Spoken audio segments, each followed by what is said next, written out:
You think you know how baseball was invented. This story is everywhere. Just picture it. Cooperstown, New York, 1839. This guy, a future Civil War hero named Abner Doubleday, literally draws a diamond in the dirt and bam! He invents baseball in a single afternoon. It's the perfect story, right? A heroic American creator for a heroic American game. It's the story they put on plaques, and the whole reason the Baseball Hall of Fame is in Cooperstown. It's an amazing story. But I'm here to tell you that story is 100% fake. It's a complete lie. We've all been scammed. The real origin of baseball is so much crazier than a flash of genius.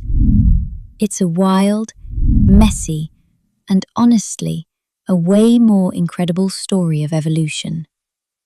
It's a journey that starts not in America, but across the ocean in the schoolyards of England. It's a history that involves chaotic old-school games, British children's books, and a bunch of rich guys from New York who just wanted to create some rules. So how did a random British kids game travel across an ocean, mutate in a new country, and become the insane sport we watch today? Yes! First, to get to the truth, we need to completely destroy this fake story. The Abner Doubleday myth wasn't some simple mistake. It was a giant conspiracy, all for patriotism and money. Read all about it. Baseball origins debate heats up. Get your paper here. The latest on the baseball debate. It all started in the early 1900s. Baseball was already massive, but people were arguing about where it came from. This one famous writer, Henry Chadwick, who was born in Britain, said, "Hey guys, baseball obviously came from this English kids game called rounders." And people hated that. Especially this guy, Albert Spalding. Spalding was a superstar player turned mega-rich sporting goods businessman, and he could not accept that America's game came from another country. No way. For him, baseball had to be 100% American. Gentlemen, the matter before the Commission is clear. We must determine the veracity of these claims before August. So, in 1905, Spalding created the Mills Commission. But this commission wasn't looking for the truth. They had one goal: find an American inventor. The whole thing was rigged from the start. For 2 years, nothing. Then, they get a letter from this old guy in Denver, Abner Graves, and his story is wild. Graves claimed that when he was a kid in Cooperstown in 1839, he saw Abner Doubleday change a local game, draw a diamond, set up bases, and basically invent baseball on the spot. This was the jackpot for Spalding. It was perfect. The inventor was a decorated war hero. The location was a small American town. The date was specific. In 1908, the Mills Commission announced to the world that Abner Doubleday had invented baseball. There was just one tiny problem. Literally everything about this story was a lie. First, the star witness, Abner Graves. In 1839, he was only 5 years old. Do you really think a 5-year-old remembers all these details? And it gets crazier. This same guy later tragically shot his wife and spent the rest of his life in an asylum for the criminally insane. This is their star witness. And what about the hero, Doubleday? In 1839, he wasn't even in Cooperstown. He was over 150 miles away at West Point. He never once wrote a single word about baseball in his entire life.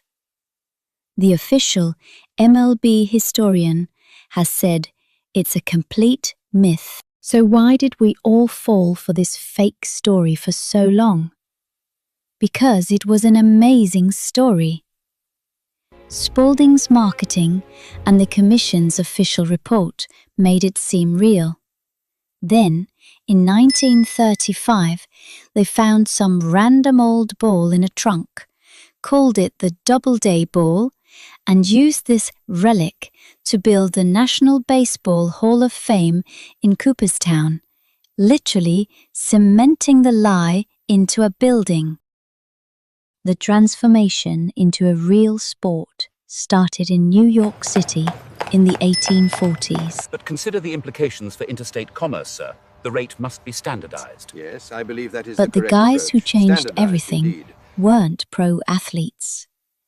They were a bunch of rich guys, merchants, brokers, and lawyers who wanted a respectable way to exercise. And the leader of this group was a bookstore owner and volunteer firefighter named Alexander Joy Cartwright. Remember that name.